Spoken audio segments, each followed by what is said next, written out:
I am saying that if you students are not writing spelling of thinkers correctly. Of Sartre, I am saying that I don't know from where you have studied, what content you are studying. Sartre is not the correct pronunciation. Sartre, S-A-R-T-R-E. In a few copies I saw that S-A-T-R-E. It means your content is not authentic. They are writing spelling of Russell single L. No. In Russell double L is there. So if you are doing these kinds of mistake in your answer writing, it means you are not going through the right content. You have to improve your content. So these things, if once or somewhere you have made this mistake, then examiner somehow he can ignore. Otherwise, if you are not writing the spelling of Sartre correctly, what examiner will think? This fellow is not allowed to the study of this thinker or to the study of philosophy.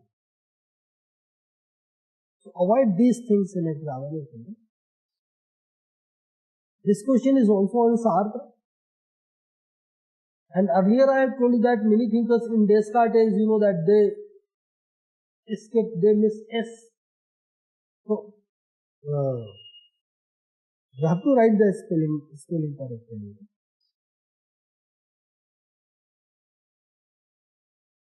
What does Sartre mean by saying existence precedes essence? Why does it imply that there is no human nature? Existence precedes essence is the punchline of not only the philosophy of Sartre but of entire intelligence. And he said that human being is free to make his future. That is his essence. And here you can say that the first part of previous question will come into play. I am what? I am not. Actually, what I am, what I want to be. And what I want to be, that who can decide? I can decide. I am free to make my choice. My choice may be correct or incorrect. Choice and freedom cannot be sacrificed. That's why he said that. If I said that whatever you will ask me to do, I will do, and my work has got bad, then I will blame you that due to you, my work has got bad. Sartre will say that he is not responsible, you are responsible. Whose decision it was, whose choice it was to make a decision that I will work according to your advice. Even if you leave all the choices, you do not make any choice, then also you are responsible. So choice, sacrificing of choice is also a kind of choice. So that's why he said that we are free to make our future. See the model answer and then you have. Next is, how Kierkegaard makes a distinction between objective truth and subjective truth. Essence of answer is, objective truths are empirical truths, scientific truths, for which empirical evidences are there, for which you can give certain proofs. You can teach it, you can explain it, you can give certain arguments.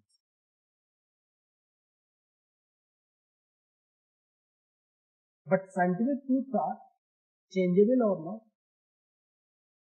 They are changeable. Geocentric theory changed into heliocentric. That's why he said that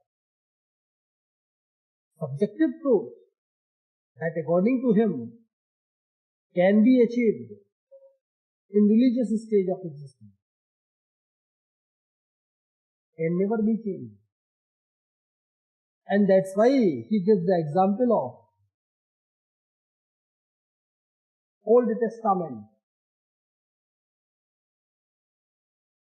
sacrifice of Abraham. And he said that Abraham is the father of faith.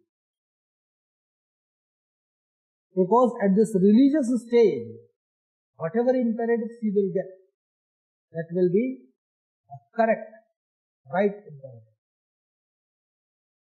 So, that way he makes a distinction. And in my model answer, I have also mentioned something regarding Hegel as well, because as I told that he was contemporary to Hegel, and he has criticized the dialectic method of Hegel.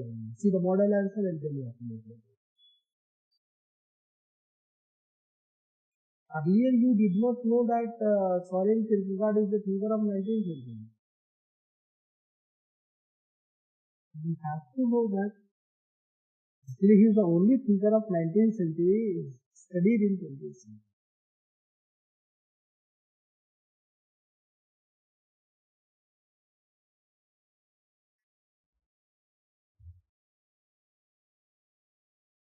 I told you that he got birth in 1830 and died in 1830. And Hegel died in 1831. Hegel died in 1831. Hegel got birth in 1770 and died in 1830.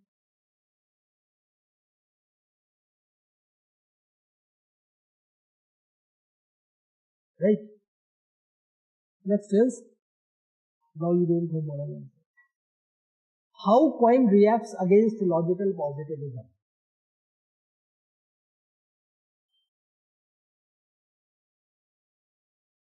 So, you have to write about two dogmas of empiricism. First dogma, analytical synthetical distinction. Analyticities cannot be explained, cannot be defined. And second dogma is reductionism. These two dogmas are actually two parts of verification principle. What is the first part of verification principle? A statement is meaningless if either it is analytical. So he has written down. No such distinction can be. Or verified by experience. Second part he has tagged as reductionism. No statement can be verified independent to the other statement. See that. Can you talk about biology without chemistry?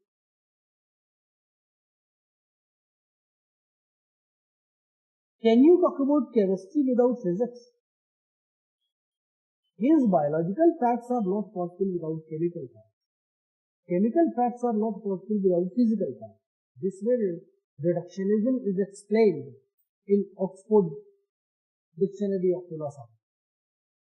It means biology can be reduced to chemistry, chemistry can be reduced to physics. It means no statement can be verified independently. A statement is supposed to be verified when all concerning statements are made. So this is second part of the verification principle, and Quine said that this is reductionism. And if verification principle is, you can say, invalid according to him, it means elimination of metaphysics that is based on this can easily be rejected. So that way he has reacted against logical positivism in 1951 in the same magazine Mind. He has published an article. Two dogma. Now it is your turn. See that actually what he said, basically he was a mathematician, magician. He said that both metaphysicians and physicists do their observations and experiments in the same way. Physicists do the observations and they draw conclusion regarding physics. Metaphysicians experience the world and they draw conclusion regarding metaphysics. He said that laws of physics are metaphysics in themselves. You can only see the objects going upward and coming down. Can you see the law of gravitation? Can you see the gravitation? Can you touch the gravitation? So, gravitation itself is transcendental or not? So he said that. If you try to defend physics, then metaphysics is obviously different. And if you eliminate the metaphysics, then you cannot defend the physics. Basically, he is not a metaphysician. He is actually a radical empiricist. A radical empiricist he is. Because he said that ultimately evidences must be empirical. So, I am giving the answer of your question. He is not a metaphysician. But he said that if you eliminate metaphysics, then you cannot defend physics. Both do their observations, experiments, and they draw their conclusion as per their convenience.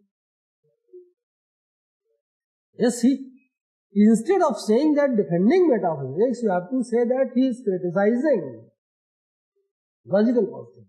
Prime motive of science philosophy is to criticize the logical positivist philosophy. That's why I have told you that the way you can see the rise of logical positivism, you can see that. Right?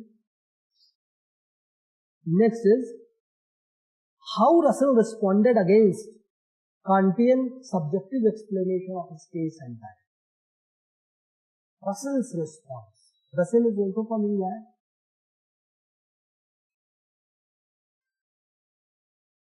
Newton was also from England.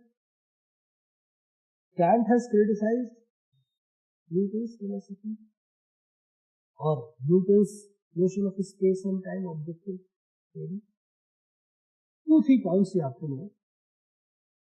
Russell said that duster is on the podium. This is my example. Spatial relation. We all will say that duster is on the podium. If thousands, millions, billions are there, all will say that if they are rational human beings, duster is on the podium. Objective or subjective? How you can say that space and time are subjective? If it is subjective, at least one should say differently. He said that material objects are enjoying their existence in space and time. By saying space and time subjective, are you not making entire objective world subjective? Entire external world internal? This is the first argument.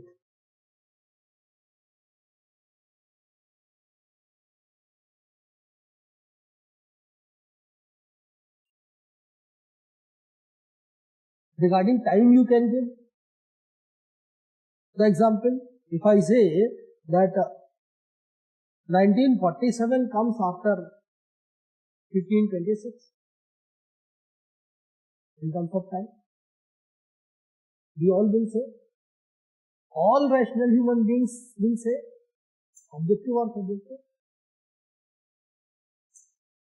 Mr. Kant, you say that if space and time are mental subjective, objects are not possible without space and time, but space and time are possible without objects. Means, space-free object not possible, object-free space possible. Time-free phenomena is not possible, phenomena-free time is possible. But my problem, means Russell's question is, can you explain the space without objects? If space-free objects are not possible, then object-free space is also not possible. Because space can only be explained through. If time-free phenomena is not possible, then phenomena-free time is not possible. Can you explain the year 1947? without phenomena. We will say that 1947 was the year in which India got independence from the British rule. 1526 was the year in which Babur laid the foundation of Mughal Empire. It means time you cannot explain without phenomena. If you make them subjective, it means you are saying that phenomena of time. So this is very strong reaction of Russell against Kantian subjective theory of space. Now it is your turn.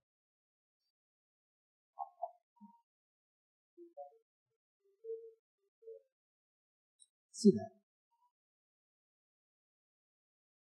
Here Russellian reaction is asked. If you want to know Kantian defense, then that is different.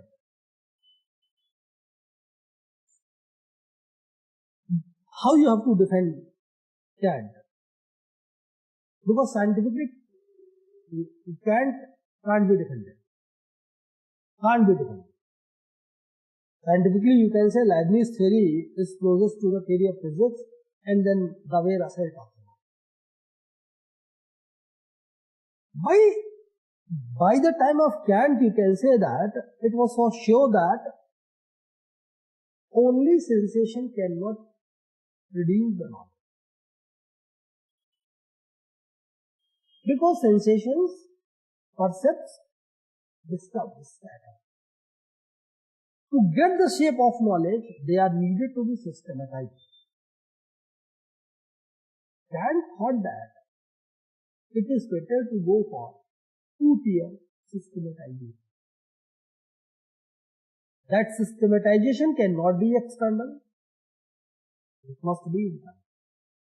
So, finally they are systematized in categories of understanding, but first tier of systematization is through space and time. So it was necessary for him not to explain them externally.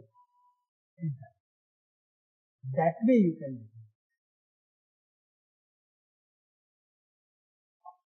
it. Right? Next is critically examine Quine's attack on analytical synthetical distinction. Critically examine means Strawson will come into play. Because altogether 5-tier development you have to know. Hume only talked about synthetical proposition.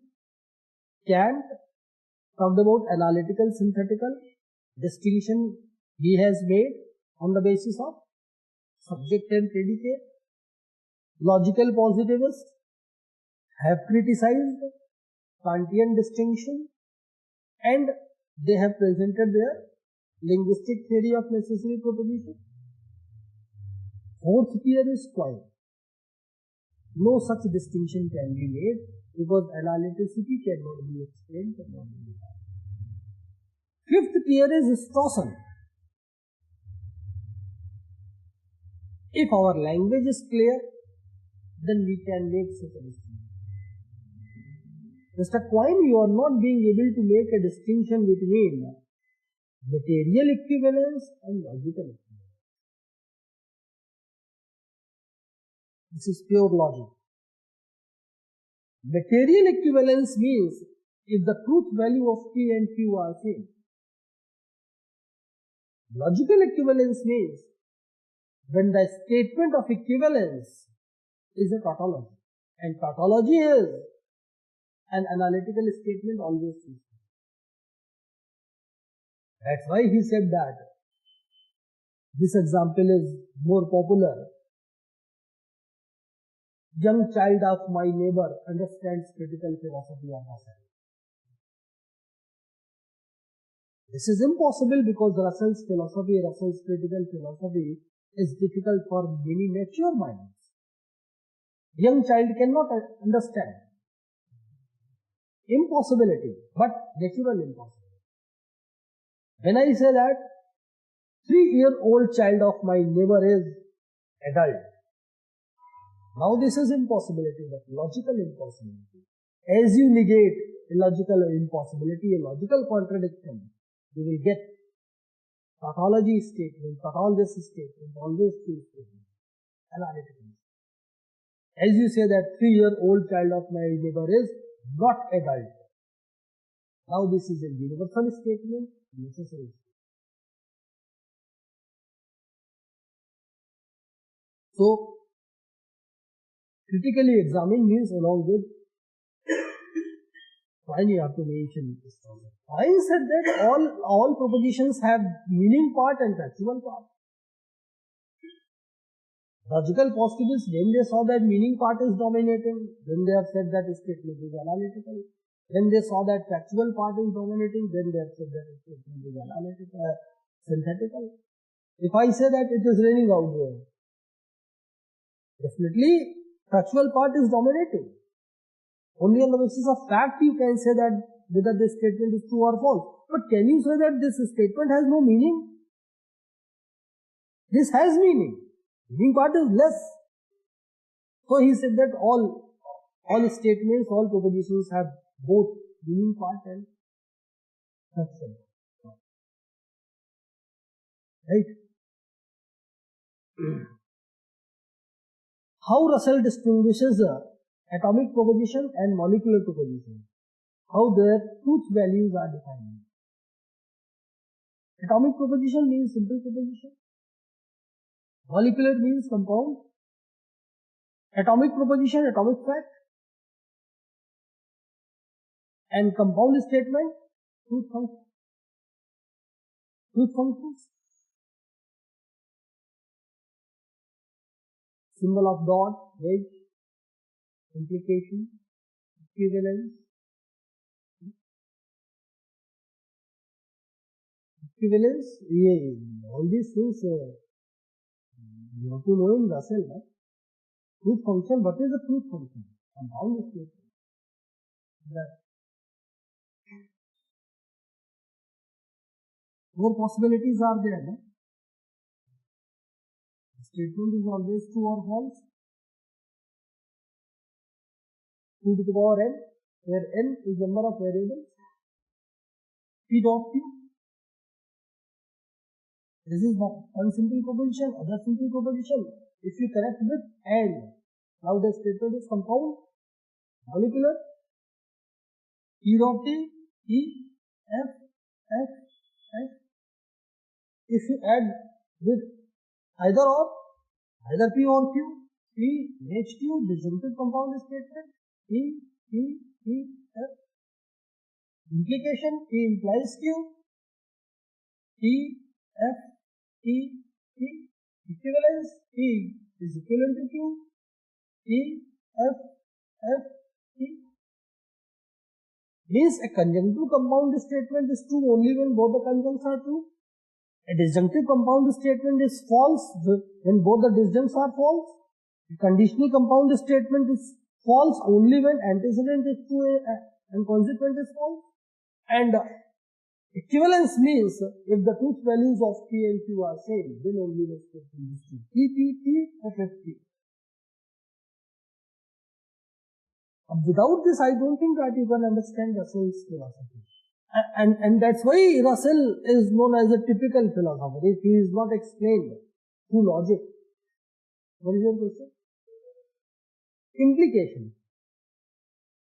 Implication is most important among them because this relation we accept between the premises and the conclusion. But we say that if the premises are true, then conclusion must be true. Directive or given. Dot, wedge, implication and equivalence. And this is material equivalence. Because the statement of equivalence is not a tautology. But if you see the symbol of double negation, suppose P is equivalent to double negation P. For this you need P, then negation P, then double negation P. P, F, F, E, E, F, E, E. Now this is tautology. This is logical equivalence. As you negate the logical equivalence, you will get a contradictory statement.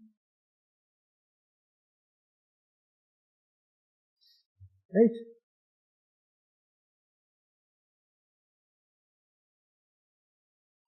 The word is totality of facts, not the objects. Agree or not? Agree. This statement he has made in practice. Practices altogether 7 statements are there, and they are clarified on the basis of decimal system. Exactly, this is, I think, statement number 1.2 of practice. What he said that? Yeah. Look at me. The prime motive of practices was to describe the nature of language and to say something precisely regarding the relation between language and the body. As you can see in logical atomism. See that. Duster is between cell phone and marker.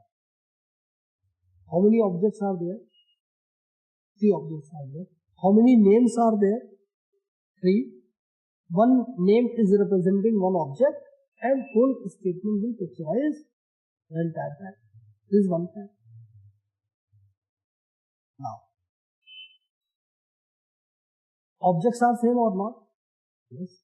Fact is changed or not? Now you have to say that marker is between cell phone and laptop. So Wittgenstein said that when you talk about the world is not the totality of objects. World is totality of facts, because by the same number of objects we can make different facts, and different facts will be explained through different language in different propositions. So he said that world is not the totality of objects, but the totality of facts. Facts are simply that state of affairs. That's why in practice, the statement number 1, he said that the world is all that is the case. Actually, practice was prescribed in my course. Statement number 1 is the world is all that is the case. Now 2 words he has to explain, world and case. So he said that the world is totality of facts, not bound.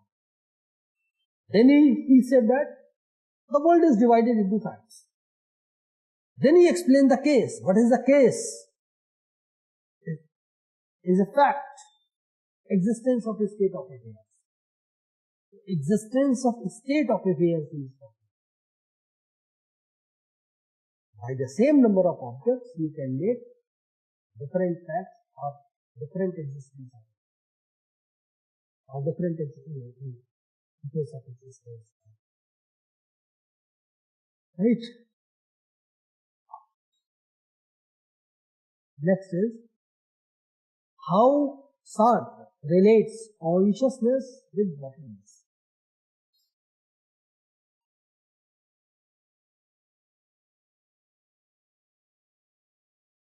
If I say that I have no money,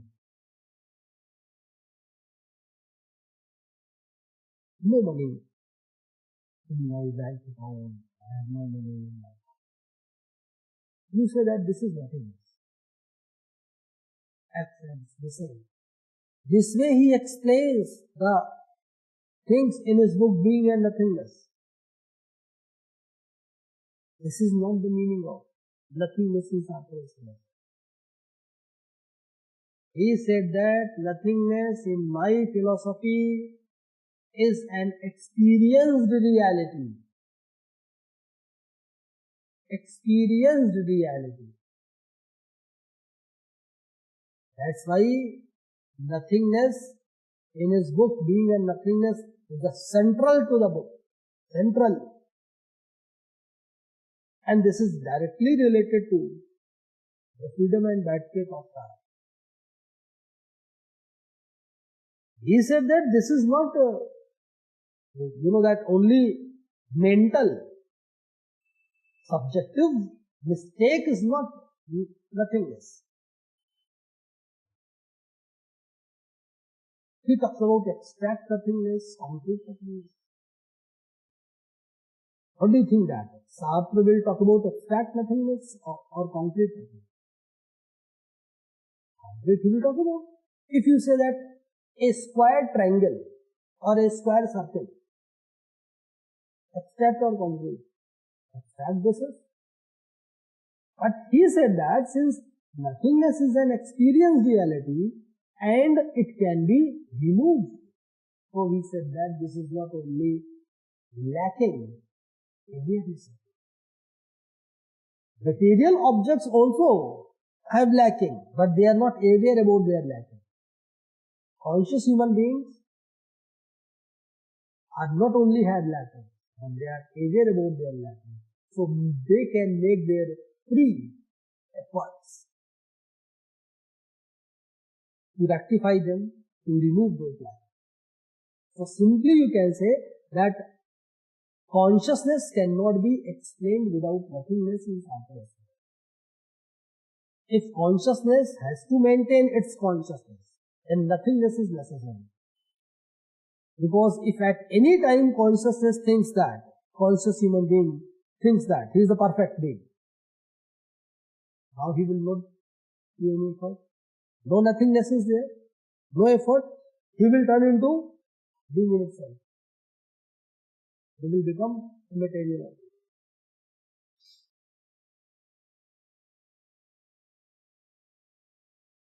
Next is, what is transcendental phenomenology of Herschel? How it transforms into ontological phenomenology in philosophy of Heidegger and Sartre. But conceptually you have to know, I think first part of the question is simple. Since Herschel talks about transcendental ego, those phenomena, ideation, intentionality, relativity, processes, so transcendental features are there. Actually, phenomenology has its two versions. One is transcendental version that you can see in Herschel. Second is ontological version. Ontological phenomenology or phenomenological ontology. Heidegger as well. They also talk about consciousness.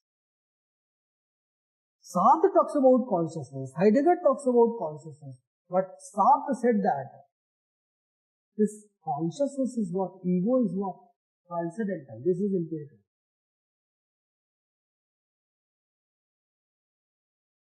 Actually, on two main points, they disagree with Herschel. Number one, existentialists say that we do not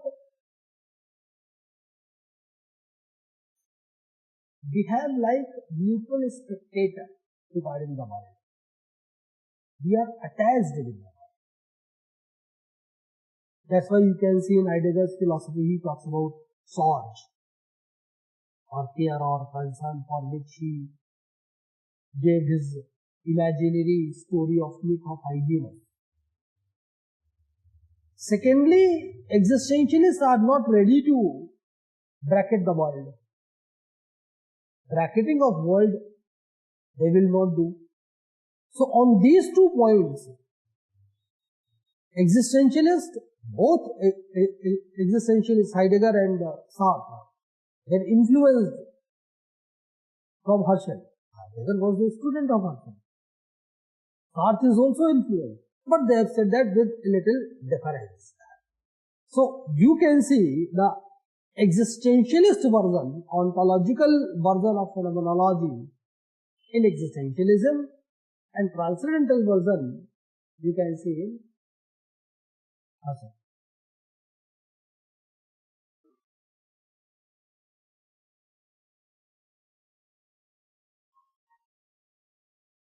Next is, what are the basic differences between early and later litigation? Here, what I do, I will give you my example and then you will see. Suppose you have some problem and you go to person A for solution. And person A says that you have this problem. Come to my office. I will listen to your problem. I will analyze your problem, and in a certain steps, by a methodology, I will give you a solution. You go to person B and say that I have this problem. He said that you have this problem. I used to go to morning walk and come with me. And during walk, I will tell you that you have no problem. So this is part of that. First is early awareness. Systematic. Method is there. Scientific. He is talking about ideal language. He is behaving like a mathematician. That's why the extreme is picture. He is making the distinction between saying and showing. What can be said must be said precisely. Otherwise, they have to pass on the facts. Second is later unsystematic. Adhocism. No system, no methodology. The extreme is language. Do we get any solution? We do not get any solution. Eradication of the problem is a kind of solution. That's why when the question is made, how this language game is played, simply say that no method is there. As the problem comes, that way we have to tackle the problem. As I pronounce the word game, how many games are lacking in your mind? When I teach later Wittgenstein and many thinkers of 20th century, I say that send your understanding on rest. Send your understanding on rest, then only you can understand. As simple thinker they are. Wittgenstein simply said that.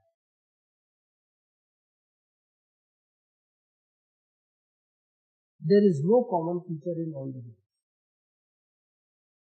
In one game, if ball touches your legs, it is a foul. Another game that is played by your legs. In hockey, if ball touches your legs, all these examples are given by him. There is a carried a foul. But in football, it is played. And in the same game, if goalie touches the ball by the hand, in Europe you know that football is very popular, then it is okay. If ball touches the hands of other fielders, other players, it is a foul. No common feature is there. Indoor, outdoor, many games are there.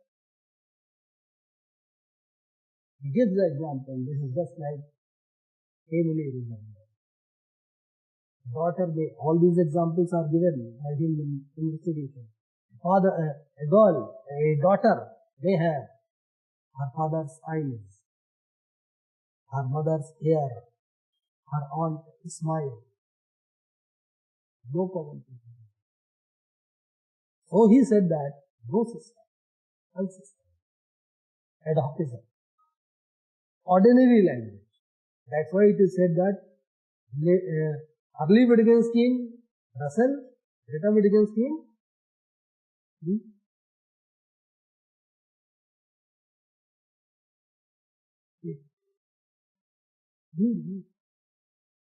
ordinary language. Moore is also talking about how the common sense knowledge is expressed through ordinary language. He simply says that I took my breakfast in the morning. Not only I took my breakfast in the morning. You all have taken their breakfast in the morning. Next is, what is aesthetic despair and ethical despair according to Kierkegaard? What is the way to get rid of? If you are in aesthetic state, bodily pleasure, the existentialism developed through literature and drama. That's why Sartre is also a novelist.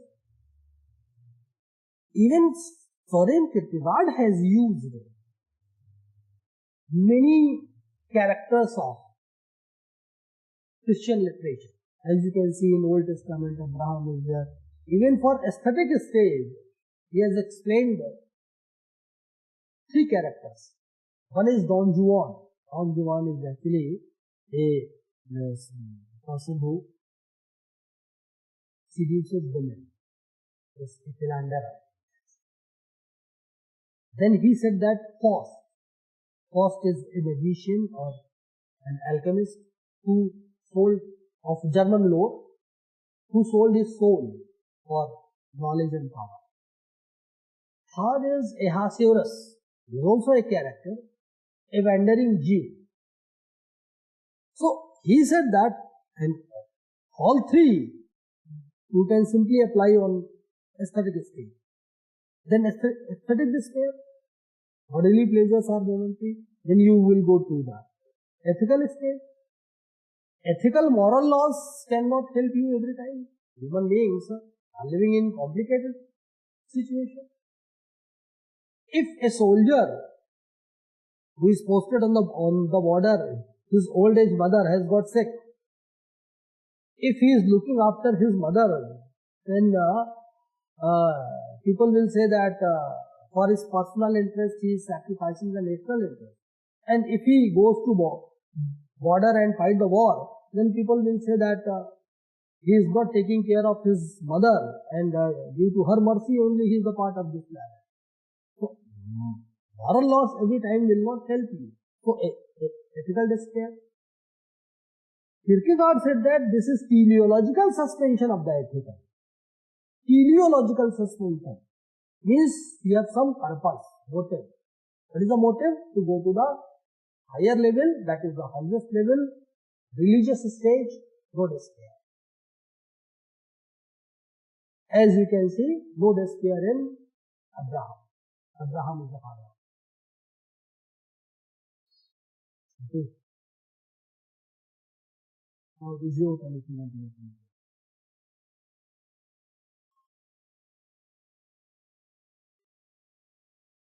Good. See that at the ethical stage, this question is asked. So this is last question. So I am taking this question.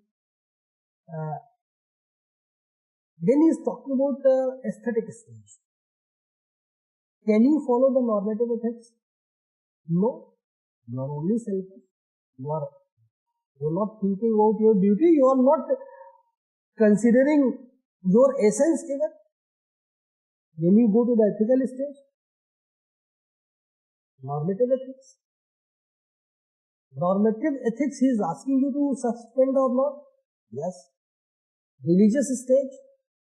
Now he is taking this ethics up to meta level. Meta means beyond after. Meta ethics. This meta ethics is contradictory to the normative ethics. No. No, not at all. That's why religious stage is the highest stage. And that's why it is said that he took normative ethics to the meta ethics.